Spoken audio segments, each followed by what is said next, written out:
Cette semaine, à la météo du marché, au marché public de Longueuil, on s'attaque à l'oignon vert avec André Plante. Bonjour André. Bonjour Christian. André, avoir justement nos spécimens, ça a été une belle récolte. Qu'est-ce que ça prend pour avoir un beau résultat comme ça? Ça prend un bon équilibre d'ensoleillement et de journées de pluie. C'est ce qu'on a depuis le début de l'été.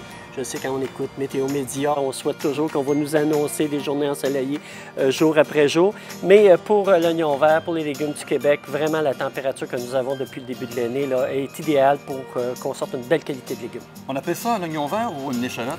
Oui, effectivement, on est porté à appeler l'oignon vert traditionnellement l'échalote, à tort.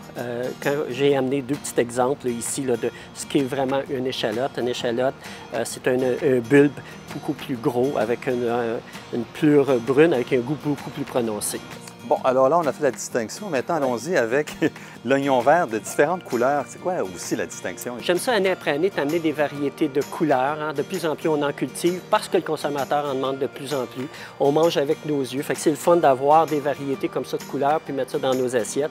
Puis pour les fins palais, on va constater que l'oignon vert de couleur là, est un petit peu plus sucré que l'oignon vert traditionnel. Quelque chose de subtil, quand C'est même. très, très subtil. Et si on veut avoir des recettes? Bien, pour avoir des bonnes recettes, sur mangerquebec.com pour des bonnes recettes de fruits et légumes du Québec, bien sûr. Et les fraises qui sont Les là? fraises sont là présentement en abondance dans nos marchés publics. Il faut en profiter parce que vraiment, c'est les meilleures fraises au monde. Et qu'est-ce qu'on mange la semaine prochaine? La courgette. Ah, on va suivre ça. Merci André.